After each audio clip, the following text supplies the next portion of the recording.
여러분들이 정신을 깨어 있기를 바랍니다. 특별히 우리가 자녀들을 교육을 한다.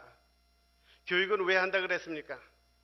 우리 자녀들이 훌륭한 사람이 되어서 우리 부모에게 효도하고 우리 이웃과 사회와 우리나라에 공헌을 하기 위해서라. 이렇게 교육학적으로 동서고금을 마련하고 막론하고 다 합니다. 그러나 그것을 쉬운 말로 말할 것 같으면 잘 먹고 잘 살기 위해서 교육을 시키는 거예요. 모든 자녀들이 다 복받기를 원합니다. 그래서 우리는 열심히 뛰고 열심히 기도하고 열심히 살면서 우리 자녀들에게 우리는 유산을 남겨주기 원합니다. 어떤 유산을 남겨주느냐? 거기가 보니까 물질적인 재산을 갖다가 남겨주길 원하네요. 그런데 한국의 대학생들을 조사해 보니까 70%가 돈이면 제일이다 하는 결과가 나왔습니다. 누구한테 외웠을까요? 알긴 좀 아는 사람이 있네요. 여러분 돈을 어디다 투자하겠습니까? 하나님의 투자 방법은 그냥 은행에서 지금 3%, 5% 하는 그런 투자가 아니고 아파트를 사가지고 지금 10%, 20%, 30%가 아니고 하나님께서는 30배, 60배, 100배의 열매를 반드시 얻는다고 가르쳐주고 있습니다. 유대인들은 어디다 투자를 하느냐? 사람을 키우는 데 투자를 한다. 우리나라가 경제적으로 세계 10위가 되고 올림픽에서 4위, 5위를 하고 또 여러 가지 면에서 많은 발전을 했지만은 사람을 키워보겠다고 하는 그러한 정책은 나는 보질 못했습니다. 이스라엘 사람들이 제일 먼저 훈련시키는 것이 바로 쉐마 교육이다. 쉐마라고 하는 것은 듣는 마음을 먼저 훈련시킵니다. 하나님의 말씀을 잘 듣는 그 마음을 가꾸어서 옥토로 만드는 것이 선민의 교육이에요. 그래서 신명기에 있는 말씀대로 이스라엘아 들으라. 그런데 듣고 흘려버리는 그러한 듣는 것이 아니라 여기에 말하는 쉐마라고 하는 것은 듣고 행하고 순종하는 것까지 다 포함하고 있습니다. 이러한 교육을 우리가 뭐라 그러냐? 인성교육이다. 품성교육이다. 이렇게 하는데 그걸 누가 가르치는가? 학원에서 가르치는 것이 아니고 학교에서 가르치는 것이 아니고 누가 가르쳐요? 부모가 6살 때부터 물론 태어나서부터 가르치지만은 가정에서 6살부터는 정식으로 가르쳐요. 그러고는 12살 때까지 가르치는 거예요. 13살이 되게 되면 영어로는 13 돼요. 12 다음에 12살 다음에 13, 14, 15 해서 나가기 때문에 그걸 갖다가 학자들이 티네이저다 그렇게 붙여서 미국 같은 나라에서는 13살이 되게 되면 티네이저 파티를 해줍니다. 신나게. 그런데 유대 가정에서는 13살에 뭘 하는가? 바 미스바라는 그런 성인식을 거행합니다. 13살이 돼 성인식을 거행합니다. 왜 그런가? 부모들이 이제까지 내가 율법의 말씀으로 너희들을 가르쳤으니까 이제 어린아이가 아니라 13살부터는 너희가 말과 행동과 태도에 있어서 완전히 책임을 지는 선민의 하나님의 선택받은 백성으로서 그 본분을 잘 지켜라. 그래서 유대인 가정에서는 어린아이에서 그 다음에 성인이에요. 예수님도 성경에 나오는 걸 볼 것 같으면 12살까지 얘기가 나오다가 그 다음에 나타날 때는 30세로 공생의 30세로 풀쩍 뜁니다. 바로 이러한 교육이 하나님의 말씀의 법칙에 따라서 교육을 하는 거예요. 교육의 목적을 우리가 볼 것 같으면 그렇습니다. 바로 우리는 왜 교육을 하는가? 그리스도의 장성한 분량까지 자랄 수 있도록 우리는 양육해야 돼요. 오직 사랑 안에서 참된 것을 가르쳐야 돼요. 그 다음에 행함과 진실로 사랑하라. 그거는 부모가 먼저 모범이 되어야 된다. 말과 혀만 가지고 나부랑 그러지 말고 오직 행함과 진실함으로 해야 된다 그랬어요.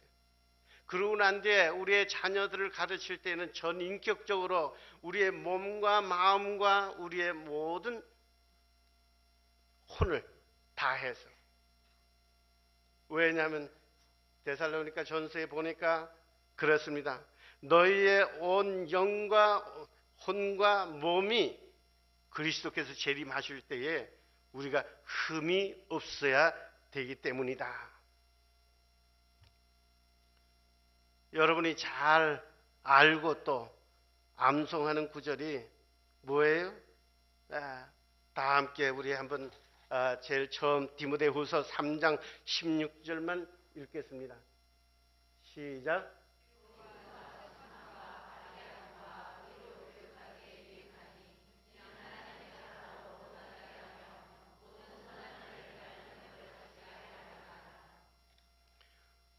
우리가 우리의 자녀들을 학원도 보내고 학교도 보내고 수능시험을 치고 대학교를 보내고 나중에 결혼하고 좋은 직장을 가지고 그렇게 하지만은 최소한 믿음이 있는 사람은 결국 가서 내 마음 속에 있는 소원이 우리의 자식들이 믿음 생활을 잘해서 하나님의 축복을 받는 것이다.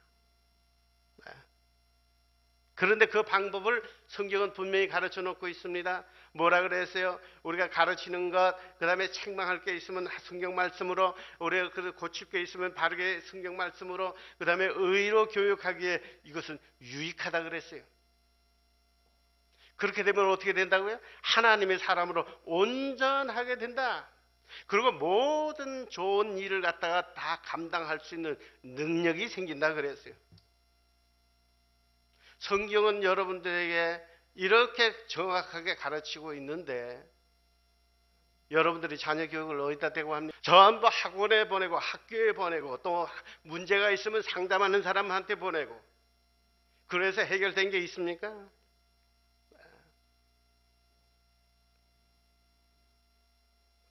여러분들이요. 지금 그 다음 구절에 누가 한 말입니까? 두 번째. 나를 시작.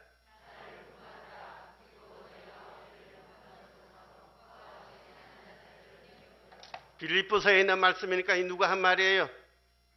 사도 바울 선생이 한 말이에요. 나를 본받으라.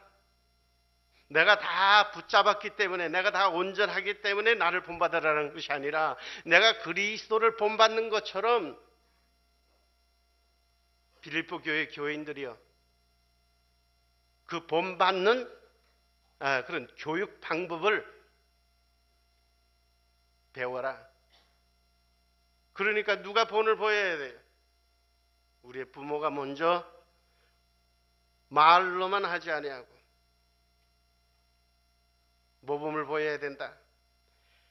또 그와 같이 잘하는 사람을 눈여겨보라. 그러면 하나님의 영광이 나타나는데 하나님의 영광이 무슨 별이 바짝바짝 뭐 어디 하늘에서 크리스마스 추리처럼 나타나는 게 아니라 어느 때 하나님의 영광이 나타나나 그 다음 구절을 한번 보겠습니다. 시작. 이같이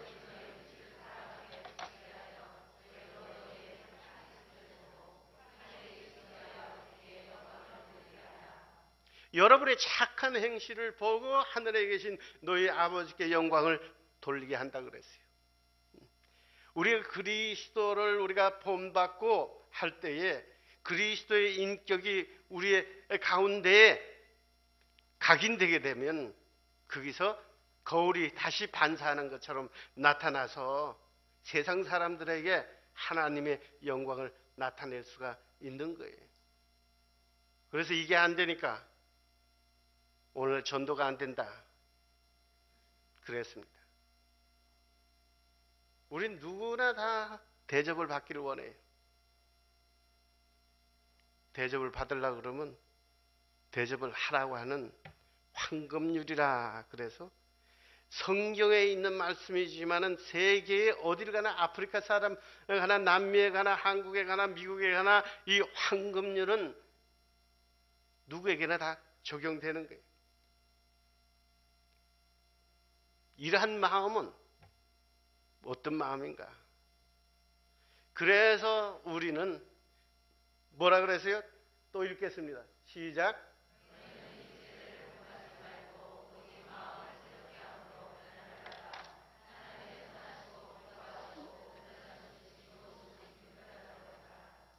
이 세상의 물결을 따라서 문화를 따라서 그걸 본받지 말고 오직 우리의 마음을 새롭게 함으로써 이 마음이 뭔지 아세요? 오늘 우리 본문에 있는 말씀도 마찬가지예요. 이 마음을 품어라. 이 마음을 새롭게 해라. 한국 번역에는 그냥 마음도 마음이고 마음도 마음이에요. 그런데 여기에 있는 마음은 다른 마음이 아니에요. 나의 생각이에요. 마인드예요. 마인드. 생각이 변화를 받아라 그랬어요. 오늘날 우리 한국교회에서 그냥 성령 충만하라 그러는데 성령 충만을 어디에다 하는지 정확하게 안 가르쳐 주기 때문에 많은 성도들이 거기에서 혼란을 일으키고 그들의 생활이 변화되지가 않는 거예요. 어떻게 해서 변화된다 그랬어요? 바로 내 생각을 새롭게 해야 되는 거예요. 성령 충만이라고 하는 것은 다른 데다가 하는 게 아니라 성령 충만하게 되면 그에 대한 구체적인 설명을 안 하기 때문에 뭐 이거 호주머니에다가 말이지 뭐 물 가득 넣어가지고 성령님을 갖다가 성령님은 호주머니에 들어오시는 분이 아니에요. 하나님이시라. 우리의 지정의 우리의 혼에 충만을 시켜야 됩니다. 그럴 때에 우리의 변화가 일어나는 거예요.